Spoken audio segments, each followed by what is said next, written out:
экологиялық апталығымызға арналған халық ертегісі «Жасыл дала мен тазалық ханшайымы». Ерте замандарда жасыл дала деп аталатын әдемі мекен болыпты. Бұл даланың әр бағында түрлі түсті гүлдер, биік ағаштар және арналарға толы мөлдір таза су ағып жататын. Жасыл даланың тұрғындары жан-жануарлар мен өсімдіктер өте бақытты өмір сүрді. Олар табиғаттың сыйлаған игілігіне дейін рахаттанып, бірге өмір сүрді. Бір күні жасыл далада жаман бір сиқыршы пайда болып, ол даланы қара түнекке айналдырып, табиғатты ластай бастады.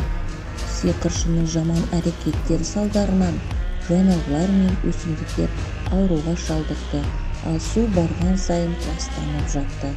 Жасыл дала тұрғындары қатты уайымдап, не істерін білмей жиналады екен.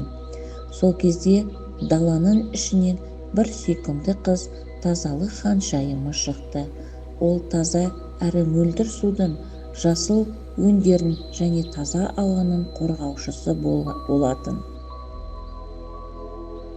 Ханшайым, мен табиғатымызды сақтап қалу үшін не істеуіміз керек деп сұрады. Тұрғындар, сиқыршыны тоқтатып, табиғатты қайтадан қалыпқа келтіру керек, бірақ қалай деп жауап берді. Тазалық ханшайымы ойланып, сиқыршыны жеңудің жолын іздестіруге жөнелді. Ол жолда кездескен әрбір жануарға, ақылды құстарға және машһүр ағаштарда. Келесі күні олар сиқыршының алдына шықты. Сонда ханшайым, сен біздің жасыл даламызды ластап, тіршілікті жойып жатырсың. Біз сенің сиқырыңды жою үшін бірігеміз, деді. Жан-жануарлар бірігіп, шырылдап, ағаштар жапырақтарын төгіп, гүлдер өздерінің әдемі иісін шашты. Сиқыршы мұндай көрініске шошып, күштен айырылды. Жасыл дала тұрғындарының мықты бірлігі мен табиғаттың әдемілігі сиқыршыны қуып жіберуге жеткізді. Содан бері жасыл даланың тұрғындары табиғаттарын қорғау үшін бірігіп, әрдайым тазалық пен тәртіпті сақтауға уәде етті. Тазалық ханшайымы жұртшылыққа біз табиғатты сақтау біздің міндетіміз ғой деп айтты.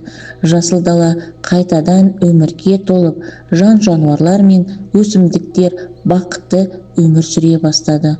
Олар кез келген уақытта табиғаттың мейірімділігі арқылы бірге бола алатындарын білді. Солайша жасыл дала мен тазалық ханшайымы ұмытылмас достықпен өмір сүрді. Балалар да, үлкендер де табиғаттың қорғаушысы болып, жасыл даланы мәңгілік қорғау үшін көп жұмыс жасау керектігін түсінді.